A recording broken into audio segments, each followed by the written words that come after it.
도둑질하여 잡거나 팔리면 그는 소 한 마리 소 5마리로 갚고 양 한 마리 양 4마리로 갚을지니라. 도둑이 뚫고 들어오는 것을 보고 그를 쳐 죽이면 피 흘린 죄가 없으나 해 돋은 후에는 피 흘린 죄가 있으리라. 도둑은 반드시 배상할 것이나 배상할 것이 없으면 그 몸을 팔아 그 도둑질한 것을 배상할 것이요 도둑질한 것이 살아 그의 손에 있으면 소나 낙이나 양을 막론하고 갑절을 배상할지니라. 사람이 밭에서나 포도원에서 짐승을 먹이다가 자기의 짐승을 놓아 남의 밭에서 먹게 하면 자기 밭에 가장 좋은 것과 자기 포도원에 가장 좋은 것으로 배상할지니라. 불이 나서 가시나무에 댕겨 나가는 거두지 못한 곡식이나 밭을 태우면 불러온 자가 받듯이 배상할지니라. 사람이 돈이나 물품을 이웃에게 맡겨 지키게 하였다가 그 이웃집에서 도둑을 맞았는데 그 도둑이 잡히면 갑절을 배상할 것이요 도둑이 잡히지 아니하면 그 집 주인이 재판장 앞에 가서 자기가 그 이웃의 물품에 손댄 여부를 조사를 받을 것이며 어떤 이런 물건 즉 소나 낙이나 양이나 의복이나 또는 다른 이런 물건에 대하여 어떤 사람이 이르기를 이것이 그것이라 하면 양편이 재판장 앞에 나아갈 것이요 재판장이 죄 있다고 하는 자가 그 상대편에게 갑절을 배상할지니라. 사람이 낙이나 소나 양이나 다른 짐승을 이웃에게 맡겨 지키게 하였다가 죽거나 상하거나 끌려가도 본 사람이 없으면 두 사람 사이에 맡은 자가 이웃의 것에 손을 대지 아니하였다고 여호와께 맹세할 것이요 그 임자는 그대로 믿을 것이며 그 사람은 배상하지 아니하려니와 만일 자기에게서 도둑 맞았으면 그 임자에게 배상할 것이며 만일 찢겼으면 그것을 가져다가 전원할 것이요 그 찢긴 것에 대하여 배상하지 아니할지라. 만일 이웃에게 빌려온 것이 그 임자가 함께 있지 아니할 때에 상하거나 죽으면 반드시 배상하려니와 같이 읽습니다. 그 임자가 그것과 함께 있었으면 배상하지 아니할지니라. 만일 새낸 것이면 새로 족하니라. 아멘. 할렐루야. 이 밤에도 여기 예배실에서 또 온라인으로 함께하는 분들을 주의 이름으로 환영합니다. 친구 목사님 사모님이 안양에 있는 일주일 동안 교회에 일이 있어 새벽 예배가 없었던 모양이에요. 그래서 우리 교회 새벽 예배를 함께 하는데 그 친구 목사님이 전화를 하시기를 왜 남 목사님은 새벽에 잠을 재우는지 몰라. 목소리를 이렇게 조그맣게 하냐고. 원래 새벽 예배 목소리가 좁긴 하지만 또 목이 아파서 목이 상해서 목소리가 적었잖아요. 그래서 막 크게 했더니 금방 잠기네요. 오늘 그 말을 들어가지고 좌우로 인사하십시다. 하나님이 당신을 쓰실 것입니다. 한 번 더 인사할까요? 말씀의 능력이 있습니다. 할렐루야. 한 번 더 할까요? 제발. 따라하십시오. 제발. 네 죄만 봐라.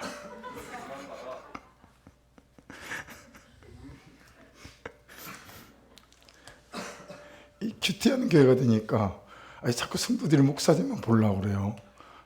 여러분 죄만 보세요. 나는 내 죄 보고. 이제 여러분 빗대 산 얘기예요. 1절 보십시오. 사람이 소나 양을 도둑질하여 잡거나 팔면 그는 소 한 마리에 소 5마리로 갚고 소는 5배로 갚아요. 그렇죠? 양 한 마리에 양 4마리로 갚을지니라. 양은 4배로 갚아요. 아무래도 소가 효용 가치가 많으니까 거기에 따라서 하나님의 말씀이 2절은 보십시오. 도둑이 뚫고 들어오는 것을 보고 그를 쳐 죽이면 피 흘린 죄가 없다. 이제 밤에는 그래요.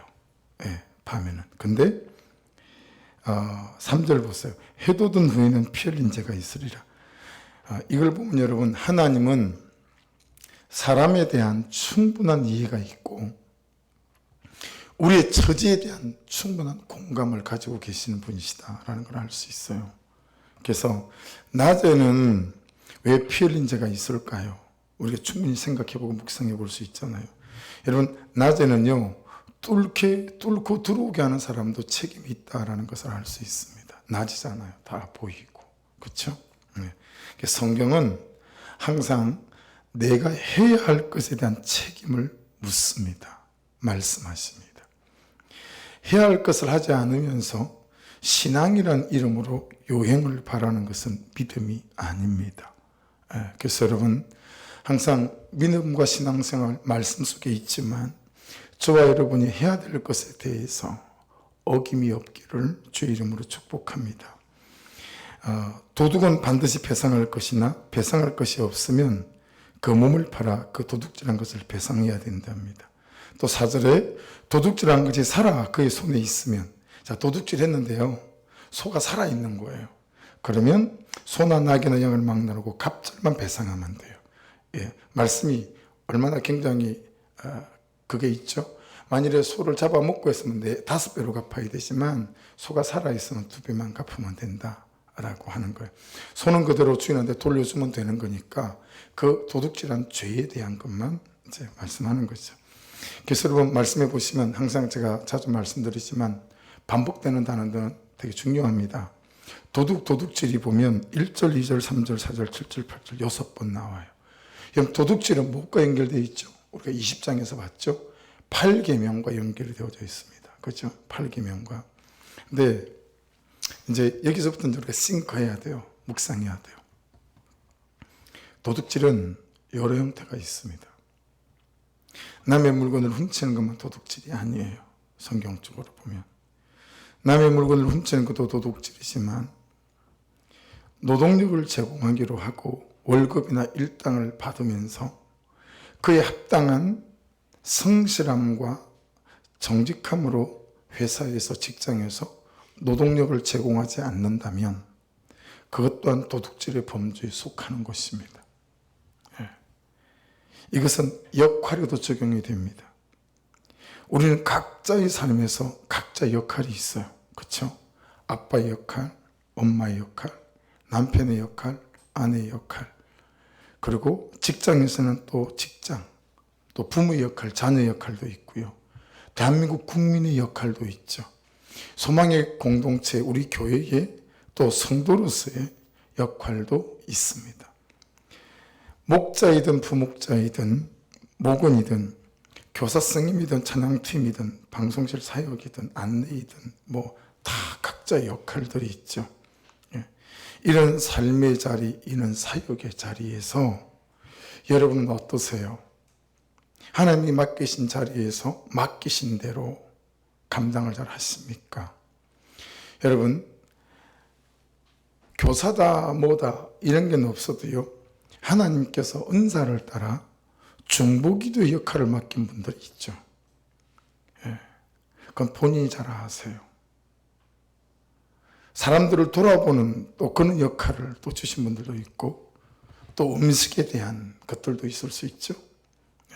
여러 우리에게 맡기신 역할들이 있는데 그런 역할들을 싹군처럼 지내는지 아니면 충성된 일꾼으로 감당을 해내는지 여러분 잘 묵상해 보셔야 합니다. 싹군을 국어사전에 찾아봤더니 품삯을 받고 임시로 일하는 일꾼 이렇게 되어 있습니다. 싹군이. 여기에 싹군, 목사 다른 단어가 붙으면, 근데 여러분 제가 묵상하다가 깨닫는 바는 싹군 남편도 있어요. 싹군 아내도 있어요. 싹군 엄마나 싹군 아빠도 있을 수 있고 싹군 직장인도 있을 수 있어요. 책임도 없고 의무도 없어요. 일당만 받으면 그만이라 시간만 때우는 거예요. 하루를 시간만 때워. 직장에서도 어떻게 하면 시간만 때우고 월급을 받아 챙길까? 이 다 도둑질의 범주에 속한다라는 거죠. 그렇죠? 여러분, 이 싹군의 개념이 어디 나오죠? 요한복음 10장에 나옵니다. 요한복음 10장 11절로 15절에 보면 이 싹군에 대한 말씀이 나오는데 11절입니다. 요한복음 10장. 나는 선한 목자라. 선한 목자는 양들을 위하여 목숨을 버리거니와. 싹군 목자와 대조되는 대척점에 있는 게 선한 목자예요. 자, 여러분이 선한 남편인지 싹군 남편인지 보십시오. 선한 목자는 양들을 위하여 목숨을 버린대요. 그러니까 여러분, 선한 남편, 싹군 남편이 아닌, 싹군 아내가 아닌, 싹군 엄마가 아닌 사람은 어떤 사람이에요? 목숨을 거는 거예요. 예. 목숨을 버리는 사람, 목숨을 거는 사람이 싹군이 아니래요. 여러분, 직장에서도요, 목숨을 걸고 일해야 돼요. 월급만 받아 챙기면 안 돼요. 그런데 목숨 걸고 일하기 안 되죠. 그래서 어떻게 되죠? 창세기 37장에 나오는 요셉처럼 하나님이 동행하셔야 되죠. 은혜가 동행하고 예수가 동행하고 말씀이 동행하면 기쁘고 감격이 있기 때문에 보디발의 집에 노예처럼 일하지 않고 요셉은 아들처럼 일했다라는 거죠. 여러분이 있는 장소마다 하나님의 아들이고 하나님의 딸답게 싹군으로 살지 않고 선한 사람으로 살 수 있기를 주 이름으로 축복합니다. 목숨을 걸어야 된대요. 12절, 싹군은 목자가 아니요 양도 제 양이 아니기 때문에 하루 일당만 받으면 끝이 나니까요. 이리가 오는 것을 보면 양을 버리고 달아나나니 이리가 양을 물고 가고 또 해치느니라. 둘째, 여러분, 어떤 사람이 싹군 남편이고 싹군 아내고 싹군 엄마인가? 자기 힘들다고 달아나 버리는 사람이에요. 예. 양을 지키다가 이리가 오니까 도망을 가버리는 거예요. 이 싹군 목자라는 거예요. 여러분, 목사로 감당할 때, 목자로 감당할 때, 한 가정의 아내와 남편과 엄마와 아빠로 살 때, 여러분, 도망가고 싶을 때가 얼마나 많습니까? 그렇죠? 도망가고 싶을 때가 얼마나 많습니까? 목사할 때도 저 도망가고 싶을 때가 몇 번 있었어요. 아이고, 그냥, 아빠 역할은 안 그렇습니까? 엄마 역할은 안 그런가요? 남편의 역할, 아내 역할도 마찬가지예요. 그냥 힘든 일 오고 무거운 일 오고 삶의 무게 오면 그냥 도망가 버리는 거예요. 여러분, 항상 정면 승부해야 합니다. 항상 직면해야 됩니다. 말씀에 직면하고 하나님과 직면하고. 오늘 아침에 아들을 태우고 학원에 가면서 그냥 자연스럽게 삶의 의미에 대해서 얘기를 나누는 시간이 있었어요. 제가 항상 우리 아들한테 정면 승부해라, 직면해라 삶을, 그 얘기를 하거든요. 그래서 제가 후회되는 두 가지를 얘기를 했어요. 여러분, 제가 인생에 참 큰 기회였는데 제가 직면하지 못하고 달아나는 때가 있었어요. 조두만 목사님 서성님 밑에서 제일 존경받는 교수님이자 목사님인데 저를 보고 2학년밖에 안 된 아무것도 모르는 저를 가평 아침고요 수목원 가보셨죠? 거기 들어가는 입구의 왼쪽에 벽돌로 아주 예쁘게 지은 큰 교회가 하나 있어요. 옛날에는 거기가 길이 끝이었어요. 그 이상 길이 없었어요. 거기 가서 목회를 하려는 거예요. 80명쯤 모인대요.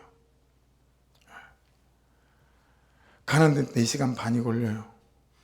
오는데 4시간 반이 걸려요. 학교 왔다 갔다 10시간을 허비하면 언제 수업을 듣고 언제 공부하고, 그때 공부에 대한 욕심이 너무 많았어요. 그래서 제가 안 갔어요. 그때 목사님의, 여러분, 그냥 목사님이 아무나 시키진 않았을 거 아니겠어요? 그냥 그걸 순종해서 내 현실과 직면하고 가서 순종해서 했더라면 너무너무 큰 후회가 있어요. 여러분, 하나님께서 말씀하시면 직면해 보십시오. 달아나지 마십시오. 할렐루야. 예. 싸우고 찢어져 봐야, 그죠? 대단히 오해들을 하더라고요. 남편도 오해하고 아내들도 오해를 하고. 이 사람보다 더 좋은 사람을 충분히 나는 만날 수 있을 거야. 상당한 오해지요. 그래서 여러분, 세상에서는 그런 말도 쓰잖아요. 쓰레기차 피하다 똥차를 만난다고. 강대상에서 할 말은 아니지만 그것도 사람의 빗대서 끄떡하면 도망가요. 끄떡하면 달아나요. 자기 삶의 자리를 달아나고, 자기 역할의 자리를 달아나고. 그 선한 목자 아니래요. 싹군이래요. 싹군.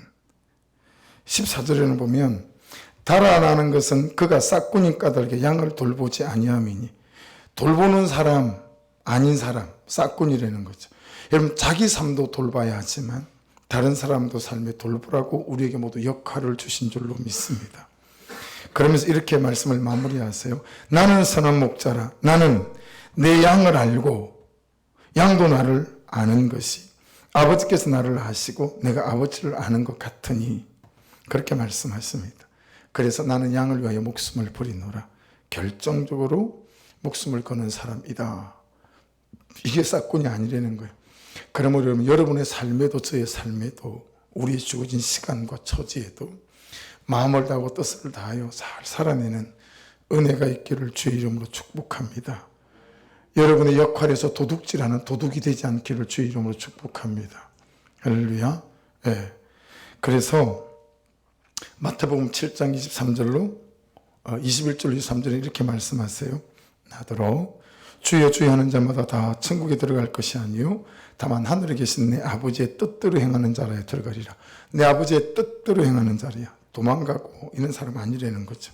그날에 많은 사람이 나더러 이르되 주여 주여 우리가 주의 이름으로 선지자 노릇하며 주의 이름으로 귀신을 쫓아내며 주의 이름으로 많은 권능을 행하지 아니하나이까리니 그때 내가 그들에게 밝히 말하되 내가 너희를 도무지 알지 못하니 불법을 행하는 자들아 내게서 떠나가라 하리라. 사랑하는 여러분, 크고 작은 인생이 없어요. 항상 말씀드려요. 별 인생 없어요. 오늘 주신 말씀 붙잡고 그 말씀 따라 순종하는 인생이 가장 위대한 인생이고 큰 인생인 줄로 믿습니다. 요한복음 17장 4절 아닙니까? 그래서 요한복음 7장 29절에는 아버지께서 내게 하라고 일러주신 그 일을 했더니 아버지께서 나를 기뻐하시고 나와 항상 동행하시더라 말씀하지 않겠습니까? 여러분, 그래서 도둑질 6번 나왔잖아요. 더 많이 나온 단어가 뭐죠? 배상하라 합니다. 그죠? 배상하라. 1절에 2번, 3절에 3번, 4절, 5절, 6절, 7절, 9절, 11절, 12절, 13절, 14절, 15절 다 한 번씩 등장해요. 총 15번이나 나와요. 오늘 15구절인데. 그러니까 한 구절에 한 번씩 나왔다라는 거예요. 왜 이렇게 배상이 강조될까요? 우리 관찰 질문이죠. 왜 이렇게 배상이 강조될까라는 거죠. 여러분, 성경을 잘 보시면 하나님이 만드신 이스라엘의 사법제도에는 감옥이 없습니다. 몇 년형 이런 게 없어요. 하나님 만드신 이스라엘 사법제도에는 감옥이 나오지 않습니다. 다 배상해야 됩니다. 벌어서 갚아야 하고 줄 돈이 없으면 내 몸과 시간을 팔아서 노예가 되더라도 갚아줘야 됩니다. 훨씬 이게 무겁지 않을까요? 감옥에 들어가는 것보다. 감옥에 들어가면 거기서 그냥 감옥살이하면 끝이지만 하나님은 감옥을 두지 않았다니까요. 반드시 내 죄에 대하여는 어떻게 해야 되죠? 대가 지불을 해야 돼요. 근데 이게 무엇과 연결되죠? 은혜와 연결되어지는 거예요. 모든 것을 감옥 없이 배상하라 그랬는데 우리의 지었던 모든 죄는 배상하라 그러지 않고 예수의 보혈로 씻어주신 거잖아요. 할렐루야! 왜 그렇게 됐어요? 우리가 그 죄를 배상할 수 없기 때문에 그래요. 피 흘림이 없이는 죄사함이 없다라고 히브리서 말씀해 놓으신 것처럼 우리의 죄는 예수의 보혈 아니면 씻어낼 길이 없기 때문에 야 네가 지은 죄 배상하라 말씀하지 않으시고 독생자 예수의 보혈로 우리를 정결케 하신 것이죠. 네. 여러분 오늘 말씀에 보면 무조건 갚아야 돼요. 무조건 갚아야 돼요. 이게 하나님의 원리입니다. 이게 하나님의 법의 정신이고 기본입니다. 그러니 더 조심하게 되겠죠. 다 갚아야 줘야 되니까. 그죠? 여러분 그 가수이자 요즘은 그냥 방송인 이상민 씨인가요? 그 사람이 왜 빚을 50억씩 졌는데도 존경받습니까? 파산 신고하지 않고 그걸 전부 다 갚아내잖아요. 네, 갚아내잖아요. 그죠? 그런 작은 모습 하나에도 사람들이 빚쟁이지만 감동을 가지고 빚받을 사람들이 야, 너 지쳐서 돈 못 갚아나면 되니까 그러면서 계절을 따라 보약을 해주더만요. 그래야 살아있어서 빚을 다 갚으니까 빚받을 사람이 보약을 지어가지고 오더라고요. 야, 요즘 몸이 축난 것 같아. 야, 먹고 힘내. 그러니까 그걸 받으면서 안 죽을게. 그래, 빚을 갚으니까 안 죽을게 그러더라고요. 법적으로 우리가 보호받아야 될 때가 있어요. 파산 신청을 해서, 그죠? 또 그럴 때는 법적인 보호를 받겠지만, 여러분, 이 하나님의 근본적인 정신, 그러니까 얼마나 더 조심하게 되겠어요. 감옥 몇 년 갔다 오지. 그게 아닌 거예요. 평생 갚아야 되는 거예요. 예. 그래서 여러분, 책임을 지라는 거예요. 여러분, 1분 1초에 대한 책임이 우리에게는 있고, 하루에 대한 책임이 우리에게 있고, 엄마, 남편, 아내, 부모로서 우리의 책임이 있어요. 근데 그 책임은 하나님 그분의 은혜 없이는 잘 감당하기 어렵죠. 그분의 은혜가 저와 여러분을 사로잡으셔서 여러분 이 모든 역할의 자리에서 그분의 은혜가 우리로 잘 감당해낼 수 있도록 만드시는 저와 여러분 될 수 있기를 주의 이름으로 축복합니다. 이 배상하라 너무 관심이 가더라고요. 그리고 하나님이 감옥을 없앴구나. 이게 그냥 딱 보이니까 이것도 너무 의미가 있는 거예요. 이 배상 샬렘이라는 단어입니다. 샬롬이 아니고 샬렘. 샬렘인데 온전해지다라는 뜻을 갖고 있습니다. 온전해지다. 여러분 복음과 그냥 연결되어져요. 어떻게 연결되어지죠? 예수님께서 십자가상에서 돌아가실 때 7가지 말씀 중에서 한 말씀이 뭐죠? 테텔레스타이. 여러분에게 소개했죠. 테텔레스타이. 여러분 예수께서는 십자가에서 우리의 모든 죄를 다 배상, 갚으시고 대속하시고 그리고 구속해 주신 줄로 믿습니다. 예수께서 거기에서 다 갚으셨어요. 과거의 죄, 현재의 죄, 우리의 남아있는 미래의 죄까지도 예수께서는 완전하게 다 갚아내셨는 줄로 믿습니다. 그래서 내가 다 갚았다 이러고 예수께서 우리의 모든 죄를 가지고 가셨습니다. 여러분 그러니 여러분 그 예수 그리스도의 보혈만이 그 예수 그리스도의 대속의 은총만이 우리를 온전해지게 만들 수 있습니다. 그러니 배상 샬렘의 온전해지다와 자연스럽게 연결이 되어지죠. 사랑하는 여러분, 예수의 십자가가 우리를 온전케 하시고 그분의 보혈이 우리를 온전케 해주시는 줄로 믿습니다. 그분 은혜 아래 우리의 온전함이 있다라고 하는 것입니다. 그래서 여러분 죄의 실체를 알고 죄의 진행을 막으려면 하나님 앞에 회개하고 엎드리는 것밖에 없어요. 그때 보혈의 역사와 효력이 우리 가운데 시작되고 일어나고 하는 거죠. 거짓말을 하고 나면, 죄를 짓고 나면 그 거짓말, 그 죄 때문에 수고하는 삶을 살아갈 수밖에 없습니다. 그 수고하는 삶을 주님께서 해결해 주신 줄로 믿습니다. 여러분 배고픈 사람은요 남의 배고픔을 돌아볼 겨를이 없어요. 이거 일르지 마세요. 아기 둘 가진 우리 청년에서 아기 아빠가 된 아기 아빠가 키가 좀 커요. 키가 좀 커요. 내가 키만 뭐 큰 사람이 한두 사람입니까? 키가 좀 커요. 교회랑 가까운 데 살아요. 회사 갔다 와서 자기 배가 고프면 마누라도 애도 안 쳐다보는데 자기 밥부터 먹는데 자기 밥부터 막 먹고 난 다음에 그 다음에 이제 마누라하고 애들 본다는 거예요. 배고파? 뭐 이러고 애점 물린데 우리는 안 그렇거든요. 우리는 애부터 먹이거든요. 근데 다 사람들이 다른 거예요, 그죠? 그래서 오늘 오전에 이제 교회에서 잠깐 만났는데 아내가 고발했습니다. 그래서 많이 웃었어요. 아 그렇구나. 참 우리가 다 다르다. 근데 그게 근데 말씀을 준비하다가 나보다 더 복음적인데 그 친구가 그 생각을 했어요. 더 복음적이에요. 왜냐하면 배고픈 사람은 남의 배고픔을 돌아볼 겨를이 없어요. 내가 사랑으로 배불러야 다른 사람의 배고픔도 돌볼 수 있어요.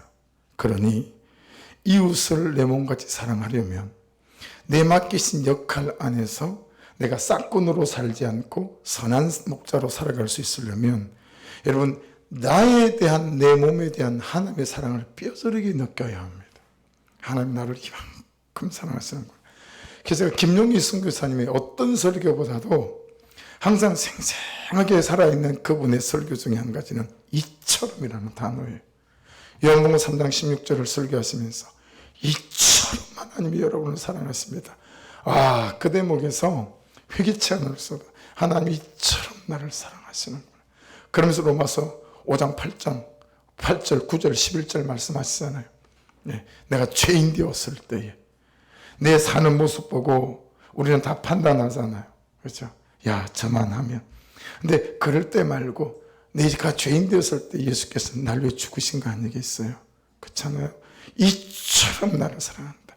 그래서 잘 살 때는 모르겠는데 범죄에 엎어져 자빠졌을 때, 불순종에서 자빠졌을 때, 그분의 은혜가 나를 일으킬 때 이처럼한 이 한 단어가 너무너무 감격하게 만들죠. 하나님 나를 이처럼 사랑하신 것 때문에 내가 다시 일어납니다. 내가 다시 일어날 수 있는 유일한 근거는 하나님이 나를 이처럼 사랑하사 보내신 예수 그리스도의 그 보혈의 피 때문에 우리가 다시 일어날 수 있는 근거가 되어지는 줄로 믿습니다. 하나님이 이처럼 저와 여러분을 사랑하신다. 여러분, 하나님의 사랑이 내게 뼈저리게 느껴져야, 그 사랑이 내게 채워져야 여러분 그 사람들을 돌볼 수 있고 미움에서 음욕에서 빠져나올 수 있다는 사실들을 기억해야 되니 자꾸 남편 탓, 아내 탓하지 마십시오. 부모 탓, 자녀 탓할 거 없어요. 누구 탓할 거 없어요. 모자라는 내 사랑 탓을 해야죠. 아멘 하십시다. 모자라는 내 은혜 탓을 해야죠. 예. 여러분, 은혜 채워지고 보고 사랑 채워지고 나면 누가 원망이 되든가요? 아무도 원망이 되지 않아요. 그냥 은혜 없는 내 탓해야 되고요. 믿음 없는 내 탓해야죠. 그 은혜가 세워지게 되어지게 되면 그때 여러분 이 미움의 죄, 음욕의 죄, 사랑하지 못하고 내 삶에서 성실과 진실함을 살지 못하는 죄에 대해서 통회함이 생기고 1분 1초도 주신 시간들을 감당해야 되겠다. 이런 중심이 우리를 사로잡게 될 줄로 믿습니다. 5절부터는 과실치사예요. 과실치사. 과실치사가 국어사전을 찾아봤어요. 뭐 제가 제목을 붙인 거니까 제가 볼 때는 이게 퀴즈책에는 피와 비상되어 있는데 과실치사인 거예요. 정상인이 기울여야 할 기본적 주의를 기울이지 않아서 발생한 죽음에 대해 책임지는 거. 이게 과실치사예요. 그러니까 고의적으로 하지 않은 거죠. 그러니까 이제 이런 사람들의 경우에 주님께서 어디로 도망가게 하셨죠? 도피성으로 도망가게 하셨잖아요. 그렇죠? 그래서 과실치사. 그래서 5절 보십시오. 이 과실치사인데 잘 살펴야 단어가 있습니다. 5절을 같이 읽어보시고 잘 살펴야 될 단어가 뭔지 한번 말씀해 보세요.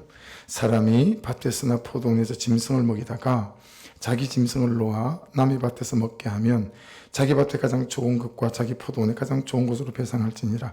뭐 어떤 단어가 제일 중요해 보이세요? 놓아라는 단어죠. 네, 놓아. 자기 짐승을 놓아. 이 뜻이 뭘까요? 방치했다라는 뜻이에요. 위의 말씀과 연결되죠. 역할 이런 것과. 자기 삶을 놓았다. 자기 시간을 방치했다. 거룩을 방치했다. 어쨌든 단속하지 않았다라고 하는 거죠. 무슨 의미죠? 해야 하는데 안 한 것일 수 있고요. 할 수 있는데 안 한 것일 수도 있어요. 이게 방치와 그리고 놓아 단속하지 않았다라는 거예요. 이에 대한 책임을 하나님께서 우리에게 물으신다라고 하는 거죠. 그래서 한번 적용해 보십시오. 지금 내가 방치하고 있는 건 뭔가? 어쩔 수 없었어요. 그렇게 말할 수밖에 없는 것들도 있죠. 어쩔 수 없는 것들도 있을 수 있어요. 그런데 여러분 따져보면 내가 방치해서 그런 게 훨씬 많죠. 할 수 있는데 안 한 거, 해야 하는데 안 한 거예요. 이게 많이 있죠. 여러분 우리 역할이 있어도 그렇지 않나요? 우리 각자의 삶의 역할이 있었어도요. 해야 하는데 안 하는 게 있어요. 왜 그래요? 그러고 살았으니까. 여러분 그러고 살았어도 큐티하는 백성이니 그러고 살지 않기를 주의 이름으로 축복합니다. 살아온 대로 살지 않겠다고 큐티하는 거 아닙니까? 해온 대로 안 하겠다고 큐티하는 거 아닙니까? 그렇죠? 그러니 그냥 그렇게 살아왔더라도 지금부터는 바꿔야 되지 않겠어요? 그렇죠? 우리는 원래 그렇게 살았어요. 근데 원래 그렇게 서로가 합의해서 살았지만 그게 말씀에 배치된다면 이런 말씀을 따라서 바꾸시는 은혜가 있기를 주의 이름으로 축복합니다. 예. 왜 방치할까? 게을러서 그럴까? 귀찮아서 그럴까? 여러분, 무엇보다도 영적으로 깨어있지 않아서 우리는 우리의 삶을 단속하지 못하고 방치하고 놓고 있을 때가 너무 많다. 그래서 그렇잖아요. 은혜가 충만하면 죄가 아니었던 것이 죄가 되죠. 나한테. 그렇잖아요. 그냥 다 그러고 살아요. 사수한 거예요. 나도 사수했어요. 그래서 나도 그런 식으로 살았어요. 근데 그분의 은혜가 밀려오고 그분의 은혜가 나를 사로잡기 시작하면서부터 어떻게 되어져요? 다른 사람들은 그게 죄가 아닌데 나는 그게 죄가 되죠. 그래서 내 삶의 거룩함의 경계가 넓어져 가죠. 예. 여러분, 거룩함의 경계가 자꾸 넓어져 갈 수 있기를 주의 이름으로 축복합니다. 맨날 집만 넓히려고 그러지 마시고, 맨날 집만 넓히려고 그러시고, 예. 거룩하면 뭐 넓어지든가 말든가 뭐 그런 삶, 요만한 그냥 종지장만한 거룩한 땅에 그냥 발가락 하나로 디디고 서 있고 막 이러니까 재미가 없죠. 제 얘기일 수도 있고 여러분 얘기일 수도 있고. 그러니 거룩함에 대한 장막터가 날마다 넓어질 수 있기를 주의 이름으로 축복합니다. 영적으로 깨어 있으면 그렇게 됩니다. 예, 죄가 아닌 것이 죄의 범죄로 들어오게 되고, 굳이 찾아가서 용서를 구하지 않아도 될 일이 찾아가서 용서를 구해야 될 일이 되고, 그냥 밥 한 끼 사줘야 되지 않아도 되는데 밥 한 끼 하나 사줘야 되는 적용들이 일어나기 시작하면서 여러분, 우리 안에 하나님의 거룩한 영향력이 생기기 시작해서 이 선한 것들이 흘러가기 시작하고 누군가 내 삶의 궤적을 따라 같이 걷고 싶은 일들이 일어나서 줄 세우는 인생이 될 줄 믿습니다. 따라오는 사람들이 생기게 되어지는 거죠. 그게 진정한 전도요. 그게 진정한 예수 그리스도의 제자 아니겠습니까? 그래서 우리가 은혜를 받는 데는 기술자들이에요. 어디에 가면 은혜가 있는지 알고 어떻게 하면 은혜를 받는지 너무 잘 알아요. 근데 이 은혜를 삶으로 연결시키는데 우리가 너무 초보자예요. 그래서 여러분, 손톱만한 은혜를 받았으면 손톱만한 은혜가 삶으로 연결되기를 주의 이름으로 축복합니다. 이건 어떻게 해야 된다? 연습해야 됩니다. 이건 훈련해야 됩니다. 예. 연습하고 훈련하지 않으면 절대 되어지지 않는 일입니다. 그래서 여러분들에게 만날 때마다 여쭤보고 싶은 게 있어요. 요즘 뭘 연습하세요? 예. 이걸 여쭤보고 싶어요. 왜냐하면 저는 묵상할 때마다 연습하는 게 생기거든요. 야, 이걸 연습해야 되겠구나. 연습하면 여러분, 어지간하게 은혜만 떨어지지 않으면 자꾸 연습을 하면 그게 감당이 돼요. 연습을 하니까요. 예. 그래서 상황을 해서 야, 말도 안 얘기를 아들이 막 할 때 내가 어떻게 반응하지? 그랬어? 힘들었겠다. 이게요, 잘 안 돼요. 해보세요. 평소에. 말 듣는 순간 뭐라는 거야 이게? 어디서 뭐 이런 게 되잖아요. 그냥 갑자기 그냥 막 올라오잖아요. 근데 연습을 하잖아요. 며칠 연습을 하고 그러면 그게 됩니다. 그냥. 그래서 본인 스스로 놀래요. 야, 나도 쓸만하다. 뭐 이런 생각이 들죠. 그러니까 연습을 안 해서 여러분과 제가 쓸만하지 않은 거지, 연습을 하면 쓸만하게 만들어 놓으셨어요. 따라합시다. 연습하면 하나님이 쓸만하게 만들어 놓으셨다. 할렐루야. 연습을 안 하는 거예요. 참. 그래서 여러분, 말씀이 들릴 때마다 항상 내 말씀으로 받고, 말씀에서 내 죄를 보고, 그리고 연습해야 돼요. 은혜는 삶으로 연결되어져야 되지, 그냥 우리가 은혜 받는 것에서 끝나면, 요즘 자주 드리는 말씀이네요. 그렇죠? 그래서 은혜는 감동받으라고 주시는 것이 아니고 삶을 살아내고 삶을 지켜내라고 주시는 것인 줄 믿습니다. 그래서 그리고 그 삶을 지켜내고 삶을 살아낼 때 우리 하나님 너무 기뻐하시겠죠. 그래서 부자 돼서 영광 돌릴 거 없어요. 좋은 대학교 들어가서 영광 돌릴 거 없고, 하나님 받으시는 최고의 영광은 주신 은혜 가지고 삶을 살아내시면 우리 하나님께서 가장 기쁘게 받으시는 선물인 줄로 믿습니다. 그것보다 더 큰 선물은 없다. 6절도 보세요. 불이 나서 가시나무에 댕겨 낯가리나. 전사님이 시골에 안 살아가지고 이 단어가 어색했던 거죠. 낯가리나 거두지 못한 곡식이나 밭을 태우면, 이제 낫을 가지고 배를 이렇게 막 베잖아요. 그런 걸로 모아놓은 걸 낯가리 뭐 이렇게 이제 말합니다. 근데 불러온 자가 반드시 배상할지니라 그렇게 되어져 있습니다.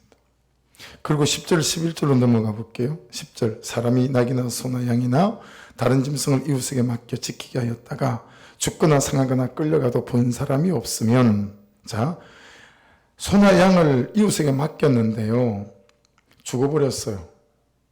다리 하나가 부러졌어요. 누가 끌고 가버렸어요. 근데 본 사람이 없는 거예요. 아무도 본 사람이 없어요. 11절 두 사람 사이에 맡은 자가 이웃의 것에 손을 대지 아니하였다고. 내가 절대 그러지 않았어요. 그렇게 여호와께 맹세할 것이요 그 임자는 그대로 믿을 것이며 그 사람은 배상하지 아니하려니와. 야, 이 10절 11절 특히 11절을 보고 감동이 있지 않습니까? 여러분, 이 사람들에게 하나님은 어떤 무게냐나 말이에요.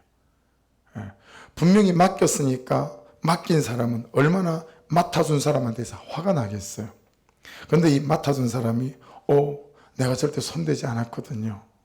전 잘 지킨다고 지켰는데 이렇게 됐어요. 그때 이 맡은 사람은 하나님께 맹세하려는 거예요. 이게 뭐죠? 하나님께 맡기는 거죠.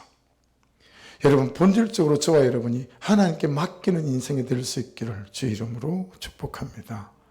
하나님께 맡긴다는 거예요.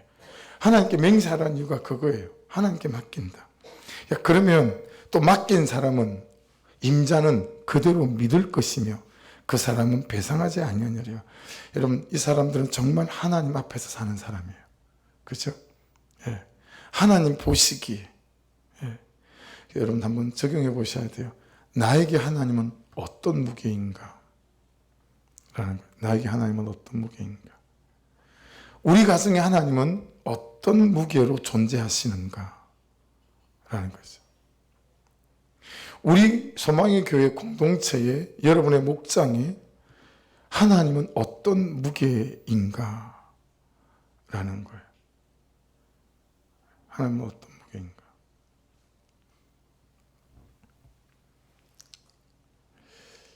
어떤 선택을 하시고 어떤 결정을 하실 때, 여러분, 하나님이 말씀하셨기 때문에 만 사람이 그 길을 말려도 말씀을 따라 그 길을 걸을 수 있는 무거운 하나님이시기를 여러분에게 축복합니다. 살아계신 하나님이시기를 주 이름으로 축복합니다. 근데 우리는 하나님을 너무 가볍게 취급해요. 아무것도 아닌 것으로 대충 취급해요. 그리고 우리의 감정과 우리의 현실이 우리 하나님 되어져서 내 모든 선택과 결정이 현실을 따라, 내 감정을 따라 되어지기 시작하죠. 여러분, 말씀을 따라가면 너무 좋은 것을 가지고 우리 하나님께서 기다리시는 줄로 믿습니다. 하나님 말씀하신 들어둔 말씀으로 가지고. 그래서 제가 인생에 참 좋은 열매를 먹는 여러 가지가 있다면 대부분 제가 신학생 때 또는 전도사 때 하나님 주시는 감동을 붙잡고 모든 사람들이 말리는 그 길을 갔을 때, 정말 손해보고 대가지불해야 되는 그 길을 갔을 때, 여러분 10년이 지나 20년이 지나 30년이 지나도 하나님은 다 생각하시고요, 때를 따라 10배, 20배, 100배로 갚으시는. 그래서 저는 정말 믿어지는 말씀이 네 자손 1000대까지 내가 복을 줘. 저는 이 말씀이 정말 믿어집니다. 이 말씀이 정말 믿어집니다. 왜냐하면 내가 잘못한 게 셀 수도 없이 많은데 사람하고 달리 하나님은 잘한 것만 기억을 하시는 것 같아요.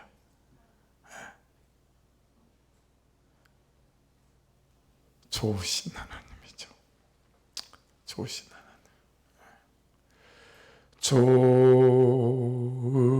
좋으신 하나님, 좋으신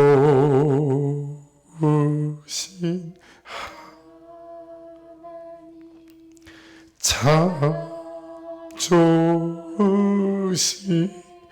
나의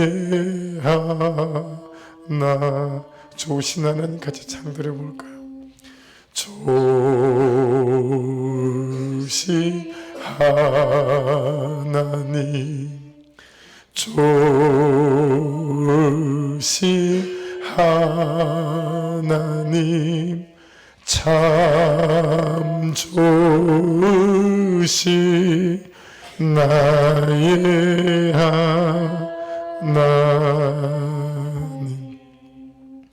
그 옛날 수십 전에 했던 그 선택, 내가 잘못해온 그 많은 것들을 전부 다 못 본 채 하시고 기억도 안 나는 것처럼 취급해 주시고, 왜냐하면 당신의 아들이 그 다 예수의 피로 다 대가지불 하셨으니까.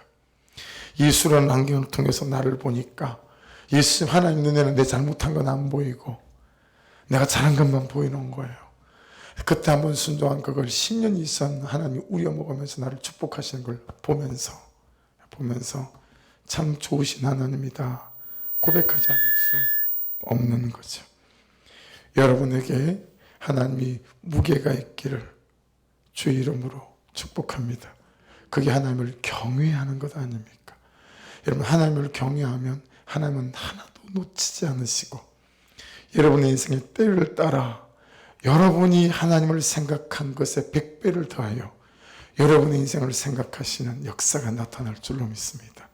우리는 그걸 먹고 사는 거예요. 내 월급을 먹고 사는 게 아니라 지난날의 나의 순종을 기억하셨다가 100배로 불려서 하나님께서 때를 따라 공급해 주시는 그걸 먹고 사는 게 저와 여러분 그리스도인 줄로 믿습니다. 그런데 내 열심으로만 살려고 하니 내 열심 속에 하나님께 순종하는 게 없으니 여러분 항상 고달프고 항상 힘이 들 수밖에 없겠죠.